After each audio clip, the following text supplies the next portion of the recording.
Oras Bishop Ephraim Fautagana, alas 8:12. Programang nakikinig, programang inaalam ang masasabi mo, programang magbibigay ng tama at totoo para tama ang alam mo. Tara, usap tayo para malaman ang Damdaming Bayan. Live sa DZRH Radio, DZRH TV at DZRH Digital. DZRH Damdaming Bayan. Kasama sina Lakay Deo Macalma at Sister L. Elaine Apit. DZRH Damdaming Bayan. Abay, ang tanong po ngayon mahabigan ay nasaan yung 255 billion pesos na pondo sa flood control? Alang yan, saan napunta, ha? Ba't ganun kagrabe ang inabot nating baha kahapon? Sa bagay, malaondoy kasi yung ulan, mga kuyang mga ateng. Abay, tuloy-tuloy ang pag-ulan. Kayong pumakalsada natin, nagmistulang mga ilog na, ha? Abay, sabi naman ng iba, siguro dahil doon sa reclamation sa Manila Bay. So, marami pong mga issue ngayon na dapat sagutin ng ating, siyempre, mga taga-DPWH. Ayan, anyari. Ayan, ba't nagkaganito? So anyway, magandang umaga po. Sana nasa mabuti kayong kalagayan. Ngayong papalabas na ang bagyong Karina. Signal number 1 pa rin doon sa Batanes, ha? At ito ay patungo naman ng bansang Taiwan. Raindrops are falling on my head. And just like the guy... Abay, ulam pa rin daw po ng basa, sabi ng Pag-asa. Ha? Alamin nga natin kung anong kulay tayo dito sa Metro Manila. Yellow o orange rainfall alert ba tayo? Nasa ating linya mahabigan ang Pag-asa Forecasting Center. Alamin muna natin ang latest sa kalagayan ng panahon. DZRH Weather Bulletin. Nasa ating linya si forecaster Chanel Dominguez. Miss Chanel, kumusta ang kalagayan ng panahon at nasa na ang bagyong si Karina? Magandang umaga po sa inyo at magandang umaga din po sa mga tagapakinig po natin. So update po tayo sa bagyong si Karina. Tuluyan na po itong lumabas ng ating Philippine Area of Responsibility kanina 6:20 AM. At samantala dahil pa rin dito sa bagyong si Karina, asahan pa rin natin ang rains with gusty winds dito sa Batanes dahil under pa rin po ito ng signal number 1. Samantalang habang papalayo itong tropical cyclone na si Karina, ay asahan din po natin na may hatak pa rin po ito or na-enhance pa rin po nito ang southwest monsoon. Pero sa mga susunod na araw ay maasahan na po natin na improving na po ang ating weather habang papalayo po ito ng Philippine Area of Responsibility. Pero asahan po natin para sa ngayong araw, malaking bahagi pa rin ng Luzon ang makakaranas ng mga pag-ulan, dulot pa rin ng southwest monsoon or ng hanging habagat. Asahan din po natin, orange warning po tayo dito sa may Zambales, Bataan. Yellow warning po tayo dito sa may Tarlac at Pampanga. Asahan po natin ang light to moderate with occasional heavy rains over Laguna, Bulacan, Metro Manila, Nueva Ecija, Cavite, Batangas, Rizal at Quezon. Yan po muna latest dito sa Pag-asa. Yes po. Kung tayo ay nasa yellow warning alert sa Metro Manila, anong ibig sabihin nito? Ito ba ay mga tikatik lang, mahina lang ba mga pag-ulan o pwede rin lumakas? Sa ngayon po, wala na po tayong warning, wala na po tayong color-coded warning po, pero expect po natin, makakaranas pa rin po tayo ng light to moderate na mga at may mga occasional o pagbugso po na may heavy rains po dito po sa Metro Manila. So light to moderate na lang, walang heavy rains. Occasionally heavy rains. Occasionally, ayan. Pero bakit sa nakita ko sa monitor, ba't kulay pink? Ayan. may kulay pink na rin ba? Akala ko yellow, orange, and red lang. Opo. Ba't iba ang kulay dito sa monitor namin? Ba't kulay pink? Ano yung kulay pink na yan? Ay, hindi ko po. Saan po ba yun? Hindi ko po makita din po. Ganon ba? Hindi yata high definition tong TV namin dito ha? Ano bang TV namin dito? Singer yata tong TV namin, ba't kulay pink? Opo. So anyway, Maharas Marita, hanggang kailan ang mga mararanasan pag-ulan Chanel dito sa Metro Manila? Asahan po natin hanggang Friday po, if ever po. And then improving weather na po tayo by the weekend po.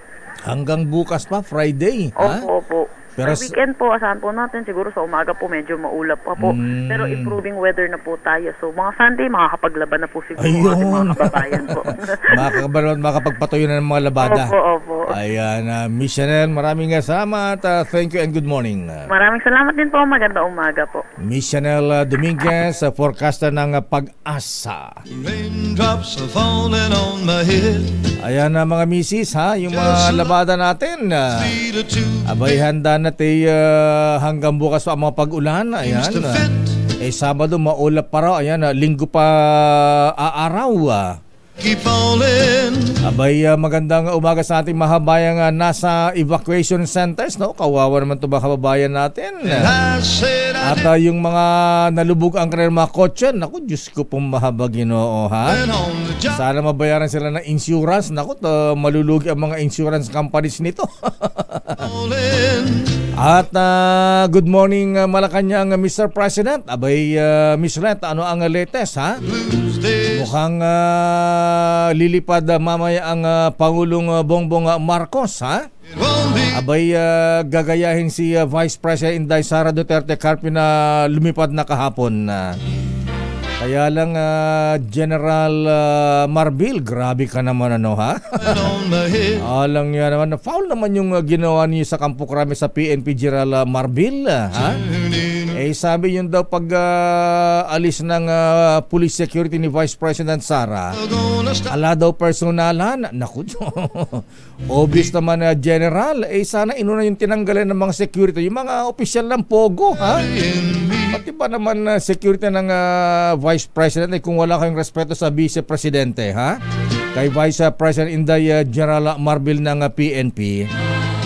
Sana naman inirespeto man lang ang Office of the Vice President. Diyos ko, di man lang nagtira ng 2 o 3 ha? Inubos yung police security ng Vice President.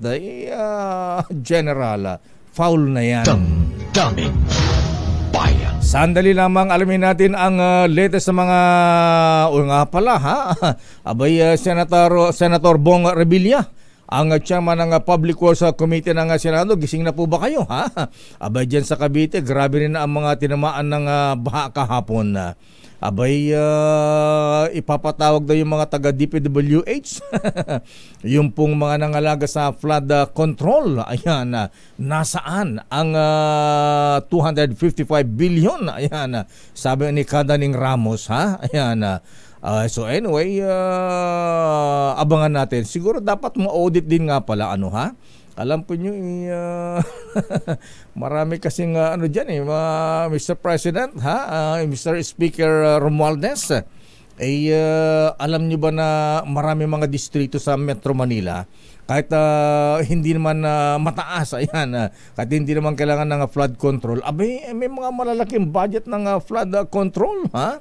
Anyway, siguro dapat matignan mabuti yan. Damdamin Bayan. At teka muna, purihin din natin mahabigan yung mga LGUs na mga talaga namang nagtrabaho kahapon sa paunan ni Mayor Marcy Chodoro ng Marikina. Pareng Mayor ha? Abay, hindi ka ba sinipon kahapon ha?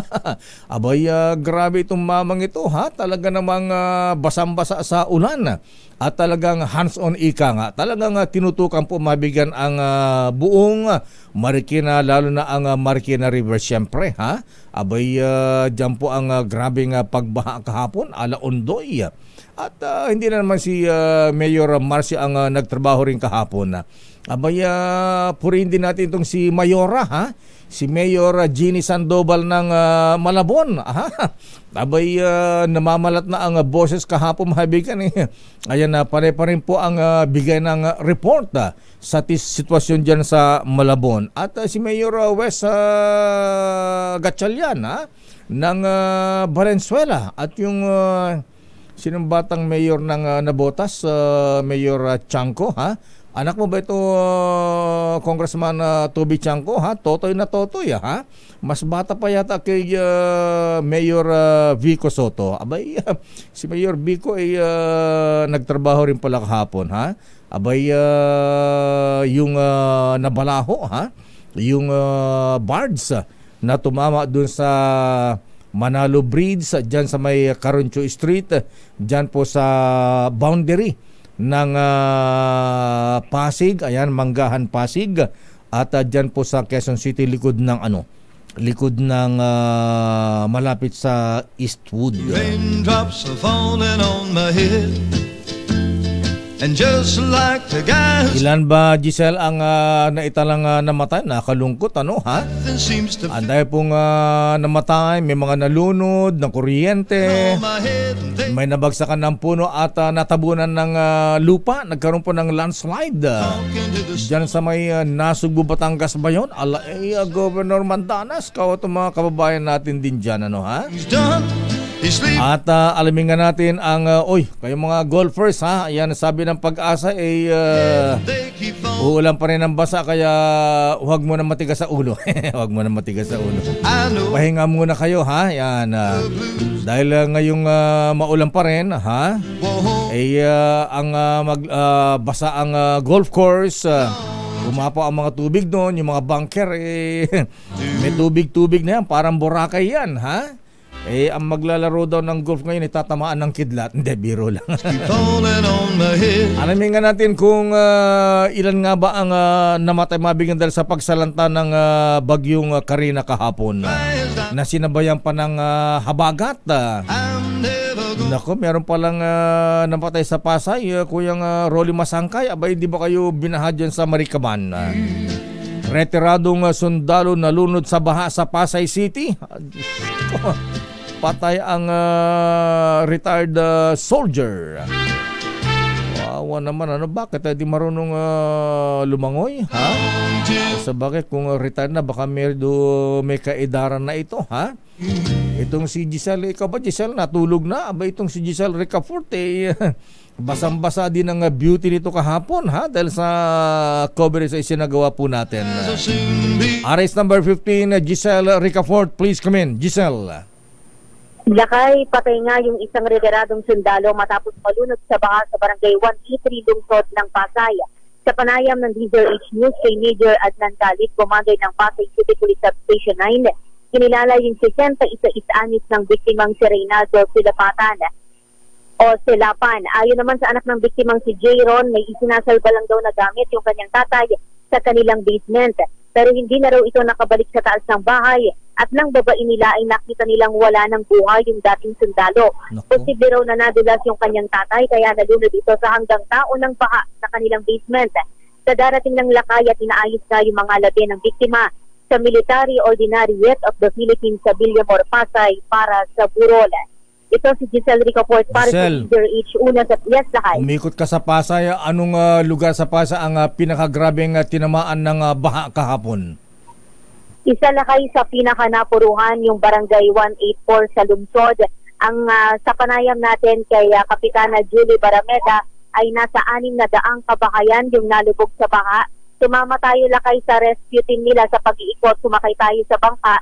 Naabutan natin yung mga kababayan natin doon hanggang dibdib yung baha. Pinasok din ng tubig baha yung kanilang bahay at kahit na lakay merong mandatory evacuation na ipinagutos yung barangay, wala ni isang mga residente doon yung lumikas kahapon sa takot na kangayin nga ng baha yung kanilang mga gamit at masalisahan daw ng mga magnanakaw. Yan lang naging dahilan din kaya maraming nasugatan, namatay dahil nga ayaw iwanan yung kanilang mga bahay. Ayan.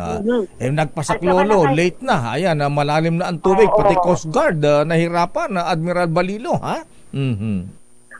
Pati lakay yung mga pulis doon, yung Maricaban police natin, gumamit na rin sila ng mga rubber boat para puntahan yung mga kababayan natin na sana ay gustong mga lumikas dahil yung ilog doon lakay sa gawing Pasay, umapaw ginagawa yung diki doon, natanggal yung harang. Kaya pumantay yung tubig ng ilog doon sa tubig baha. Wow. Okay, maraming salamat Giselle. Good morning. Maraming salamat. Ingat ka dyan. Thank you. Salamat lakay. Balik sa'yo. Maraming salamat. Arisa number 15, Giselle Ricafort. Good morning Along Mayor Along Malapitan. Abay ko, ito nga palang si Mayor Along umikot din ng todo dyan sa Caloocan na grabe rin tinamaan ng baha. Kamanaba area po, mahabim. Pati Quezon City, grabe rin ng Quezon City. Mayor Joy Belmonte. Ayan, di natin masyado narinig si Mayor Belmonte. Tawagan mo Amalo, ha? Alamin nga natin na assessment dyan sa Quezon City dahil ang lawak din, ha? Ang lawak ng tinamaan ng baha dyan po sa lungsod ng Quezon. Sandali lamang, Leta Narciso mula sa Malacanang. Abay, good morning Secretary Benhar Abalos. Itong si DILG Senator Abalos busy rin kahapon kasama ang Pangulong Marcos sa OCD, ha? Nagbigay ng mga directives sa mga OCD o Philippine Civil Defense at siyempre sa mga LGUs. Ayan. Ngayon daw po tama ba Miss Let na may meeting yata, may briefing yata sa Malacanang? Humihingi ng update ang Pangulong Marcos sa mga mayors kung ano ang naging pinsala sa kanilang mga lugar. At mukhang mag-iikot ayan ang Pangulong Marcos ngayon at aalamin ang naging pinsala ng habagat at bagyong Karina. Sandali lamang Miss Let. Pero alam po niyo talaga makuyang mga ateng, ha? Ayan, ang daming namatay, 13 o 14 yung naitalang namatay kahapon. Mamaya alamin natin official report ng OCD. Pero talagang dapat po kasi wag po tayong mga pasaway, kuya mga ateng, ha? Ayan. Alam po natin na mahirap manakawan pero buhay ang pinag-uusapan natin dito, ha? Pero napakahalaga po tayo na talagang marunong tayong pumili mga ateng mga kuya, ha? Diba mga lola, gaya ng syempre, ha? Makapareha sa buhay, pagpili ng karir at maging sa mga kaibigan. At syempre, Boy George, Chairman na George Garcia, ha? Yung mga ibobotong lingkod bayan natin sa darating na eleksyon, maging sa pagbili ng gamot para value for money ating mga gastos. Affordable man ang mga generic medicines pero hindi naman pare-pareho ang mga ito. Pero kapag may reseta ang doktor, abay piliin ang Rhea Generics. Nakipag-partner ang Rhea Generics sa mga malalaking pharmaceutical companies sa buong mundo, ha? Para gumawa ng mga world-class na gamot sa parehong pasilidad at bansa kung saan din mismo ginagawa ang kanilang makilalang branded medicines. Kaya pareho ang bisa at kalidad pero sa abot kayang halaga, ha? Good morning Kong Brian Yamsuan, ha? Aba ito, nag-ikot din sa Paranaque kahapon, ha? Ang Rhea Generics po ay gawa ng Pfizer, Viatris, Sanofi, GSK, Otsuka, Merck, Fresenius Kabi, AstraZeneca o EP Philippines, Landbank at Boehringer Ingelheim. Tandaan mga misis, mga lola, kapag may reseta ang doktor, piliin ang Rhea Generics. Dalhin lamang po ang reseta sa Mercury Drug. Rhea Generics, tunay na world class ang kalidad sa abot kayang halaga. If symptoms persist, consult your doctor. Daming bayan. Oras Chief Justice Alexander Jasmundo o si CJ, ha? nag-suspend din ng pasok ng mga judges kahapon nga dahil sa bagyo. Oras ganap na alas 8:31. Ang balitang ito ay hatid sa inyo. Oras, Sister L. It's 8:36. Nandiyan mo kami kahapon, ha? Ay, lakay. Bakit? Bahang-baha sa ibang area ng Mandaluyong. Oh, Diyan bakit? sa may Silo Circle. Sa may paikot ng Mandaluyong City Hall? Yes, at hanggang kanina lakay, medyo napaswimming tayo ng maaga. Oh. Hanggang sa pagdaan ko mga lakay, mga 7:30, may baha pa rin. Pero kaya na ng mga sasakyang makadaan. Ayan, sa bagay, yung Mandaluyong City Hall, Mayor Ben Hamburger Abalos. Abay, dapat siguro ilipat na po ang Mandaluyong City Hall. Oo, lakay. Kasi grabe. Tapos nagulat pa ako, lakay. Dumadan ako, may fire truck bigla. Diyos ko, natakot ako. Akala ko pasukin ng... Natalsikan yung bago mong Umaalon-alon. karwas na sasakyan, ha? Magpasalamat ka, hindi lumangoy yung sasakyan mo, ha? Yung iba sasakyan, ang daming nalunod. Nag-floating lakay. Ang daming nalunod na nalubog na mga kotse, ha? Mga na yun lakay. Insurance na yun. Kaya nga, sako pa ng insurance coverage yan. Sino nga ba insurance commissioner ngayon, ha? Yung acts of God, mga ganyan, ha? Yan ba ay sagot ng mga insurance companies?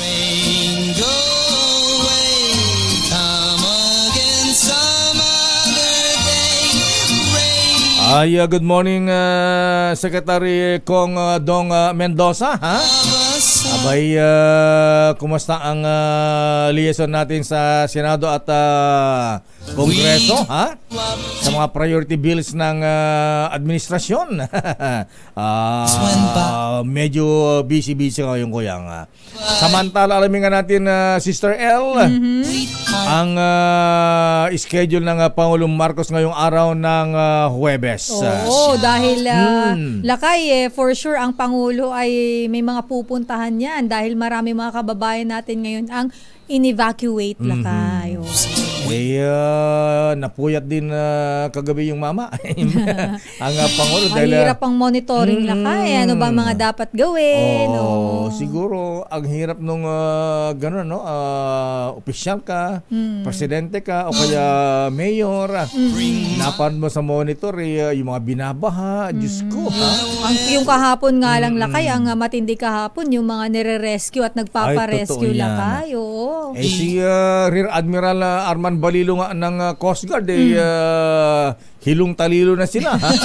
Lumabas na yung 25 rescue teams nila.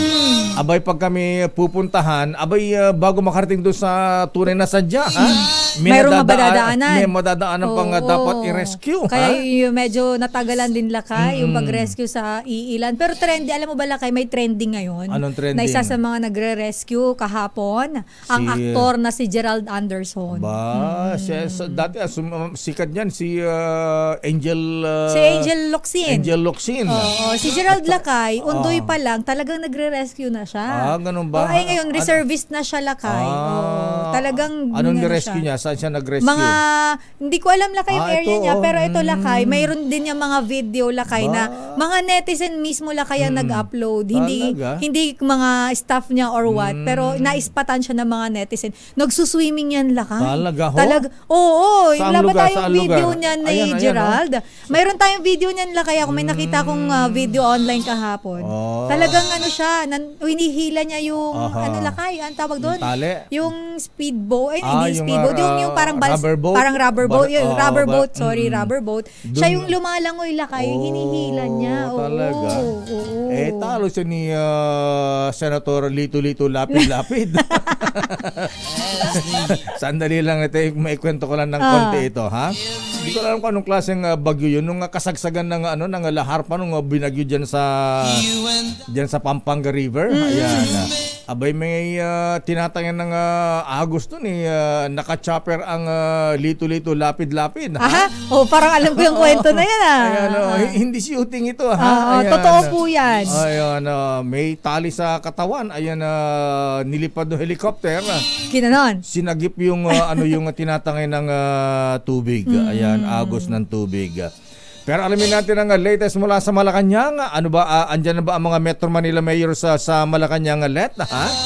At anong oras lilipad ang Pangulong Marcos sa mga sinalanta ng baha? At siya ba ay pupunta sa mga evacuation centers? RH number 14, Let Narciso, please come in. Miss Let.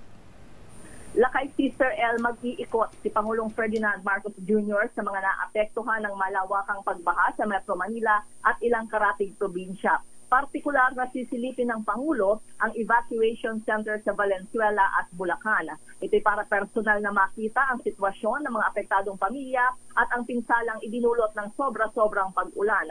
Pero bago yan, muling pangungunahan ni Pangulong Marcos ang situation briefing na gaganapin sa Command Center ng Presidential Security Group. Inaasahang hihingi ng updates ang Pangulo sa kaukulang mga ahensya ng pamahalaan sa epekto ng hanging habagat at bagyong Karina, gayon din sa ginagawang pagtugon ng mga ito sa mga apektadong residente. Kahapon ay partikular na nagbigay ng direktiba ang Pangulo na tutukan ang mga isolated na lugar. Samantala, wala mo ng presidential events na gagawin ang Pangulo ngayong araw dahil kinansela ang mga ito para tutukan niya ang sitwasyon sa kasalukuyang kalamidad. Ang nasa Malacanang na ngayon lakay ay sina DSWD Secretary Rex Gatchalian, DOST Secretary Renato Solidum, Transportation Secretary Jaime Bautista, OCD Administrator Ariel Nepomuceno, si PNP Chief Romel Marbil at Coast Guard Commandant Ronnie Gilgavan. Lakay? Ba't di kasama ang sekretary ng DPWH? Hindi, wala pa siya sa ngayon lakay. Wala pa. Baka dumating din naman. Oo, ayan. Baka sila yung situation briefing. Ayan. So lahat ng cabinet members at Metro Manila mayors dapat nasa Malacanang ngayon para magbigay ng report. Oo, walang abiso lakay kung sino-sino talaga, pero ang particular dyan, yung concerned agencies. Yung mga nakasama niya kahapon, malamang yun din ang kasama ngayon. Ayan. Okay, so tapos... Hindi rin masyadong abalahin ni Presidente lakay yung mga mayor dahil alam naman niya na busy sa kanilang lugar. So nandoon naman si DILG Secretary Benhur Abalos para patawanin sila. Ang pupunta ang Pangulong Marcos sa Valenzuela, ready siyang handa ba siyang lumusong sa baha? O lakay, actually yung mga magko-cover pinayuhan na magbota. Ganun ba? Kasi may sinasabi itong si birthday boy, ha? Si Atty. Romy Macalintal, abay nung mga late 70s, ha? Ang dating Pangulong Ferdinand Edrelina Marcos Sr. Abay kasi speaker doon sa Philippine College of Commerce, Sister L, ha? Umulan, bumaha. Ayan. Abay, ang ginawa ng Apo Marcos, nilusong ang baha, naglakad. Ayan, kasama ang presidente ng College of Commerce noon, Dr. Nemesio Prudente, ha? Ayan, walang nakaharang sa kanya. Lumusong sa baha, ayan. Alam mo yung mga aktivista, pumalakpak. Imbis na magprotesta. Pinalakpakan ang Apo Perdi Marcos. Ayan. Kaya sinasabi ni Berta Beato ni Romy Macalintal, sana gayahin din yung anak yung tatay. Anyway, ayan. Happy birthday din Kuyang General James Brillantes at Ma'am Ellen Fulido. Happy birthday, Ma'am Ellen. At teka muna, happy birthday din sa kay Ambassador, ha? Philippine Ambassador to Spain, Ambassador Philip Jones Luillier, 79 years old na ngayon. Binabati ng Defense Attaché to Spain, Colonel Joseph Dator. Back to you, Miss Let. Ayan. Babalik ako lakay kapag nag-umpisa na itong situation briefing ngayong alas 9 ng umaga. Ang Marcos mag-helicopter, magbabayland, lulusong sa baha. Naka-ready ba ang bota? Ha? Walang ganyang impormasyon. Wala. Depende doon sa lugar na pupuntahan niya. Kasi kung baha talaga, wala siyang choice kundi. Ayan, dapat lumusang ka rin na Apo di ko. Jay Danong, layos. Tapos ko dapat, bagada nga, saan ka nga kwa? Nga road, agpilpiliti papapanam. Ipakita mo nga, may sakamot nga kwa, Apo. Para maramdaman mo, day kwa. Makita mo nga kailang nilayos. Ayan.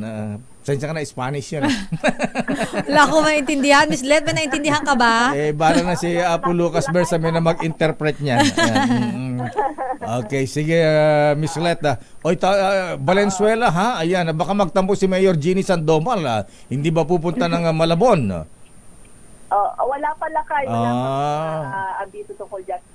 Siguro ito muna yung mga binanggit na lugar, hindi natin alam kung paanong pinili. Pero kahapon kasi binanggit ng Presidente na sana gumanda na yung panahon ngayong weekend para mapuntahan yung mga lugar na apektado nitong malawakang pagbaha. Si Mayor Wes Gatchalian, sumakit ang ulo kahapon Ayan, di magamit yung pumping na yung pump nila ha? Kasi yung tubig ilalagay sa dagat mas malalo yung tubig sa dagat. Ay, mas mataas pala. Mas mataas lang tayo. Ayan. Siguro yun, Mayor Wes Gatchalian. Gawin mo na lang, budburan mo na lang na ng chlorine yung buong Valenzuela. Kasi dami nagsuswimming. Ayan, dito lang sa may... dito sa Quirino kahapon na daanan ko sa may tapat ng Manila Zoo dito sa bandang kanan. May mga nagsuswimming lakay? Ay naku, yung mga bata talaga namang akala mo nagsuswimming sa pool sa talaga. Sa pool? Grabe. Mahirap yan magka-leptospirosis. Yun nga, ayan. So anong oras mag-iikot ang Pangulong Marcos sa Michelet? Pagkatapos daw lakay nitong situation briefing, so alas 9, inaasahan mga alas 10 yan. Ayan. At saka siguro, Secretary Rexa Gatchalian, ha? Abay, siguro practicein din natin yung mga relief goods natin. Ano po nga dapat doon? Dapat yung ready to eat foods na, yung mainit ba? Kapiman lang, arroz caldo, kasi minsan hot meals. Hot meals. Ayan, tama ka, Sister L. Siguro ganyan ang mga i-ready din ng DSW at mga LGUs pag ganitong may kalamidad. Okay, Miss Let, thank you. Balik sa inyo na kaya, Sister L. Rain, rain, go away, come again someday. Maraming salamat, Miss Let. Rain, go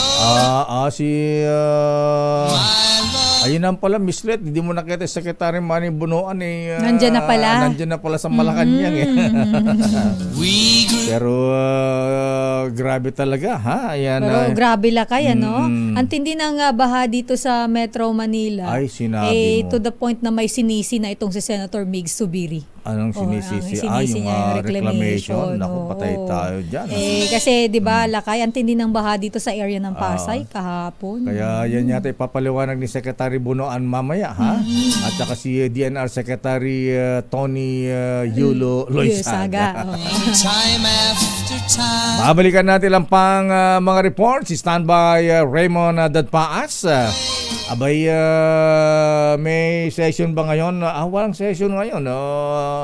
Holiday, ha? Ay, holiday tuloy. Hindi naman holiday lakay. Walang pasok ang mga government offices. Ayan, wala lang pasok. So, Lunes na magpapatawag si Senator Bong Revilla ng investigasyon. Tapos sila ng SBI. Ayan. Anyway, sabagay, dapat lang naman talaga malaman, ma-audit yung bilyones na, daang bilyon pala yan, ha? Daang bilyon pala yung pondo natin sa mga flood control projects, ha? Ayan, pwede bang i-audit yan? Kasi kaya daw maraming kumuha ng flood control project. Mahirap daw i-audit, Sister. Kaya dyan binubo sa mga project sa flood control, ha? So pahirapan pala ang COA lakay, paano nila i-audit yung mga ganyan? Yes, salba, flood control, i-disilt o kaya tatanggal yung mga bara-bara o kaya mga ilog-ilog, ha?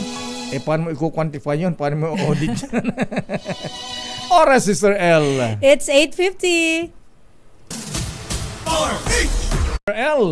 53 minutes after 8. Standby sa ating mga reports. Standby Val Gonzales. Naku, dyan sa Quezon City. Ang daming mga naperwisyo dyan, ha? Ang lakas ng agos ng tubig dun sa mga ilog dyan sa may Del Monte, dyan sa Broadway. Naku, talaga namang kita mo yung tubig talagang abot na ng bubong ng bahay sa may Araneta Avenue. Ang dami, kaya ang daming din nagpaparescue. Tsaka sa area ng Caloocan kahapon, di ba lakay ang dami. Pero yung report kanina ni Val Lakay, yung namatay. Yung hindi napansin na sabi niya kalunos-lunos yung itsura mo, nasagasaan pa. Sa may malapit sa Columbarium, sa may Puneraria Pass. Columbarium sabi. At saka yung Talayan, yung dulo ng Araneta Avenue, mababa yung Talayan Village. Naku, yan ay parating binabaha. Lumubog. Pero alam nga natin ang latest sa Marikina, Edniel. Ready ka ba dyan, Edniel? Itong si Edniel, jingle ang pahinga nito. Grabe ito kahapon. Lagari ito lakay. Si Giselle, si Edniel. Yes, itong si Edniel, parang si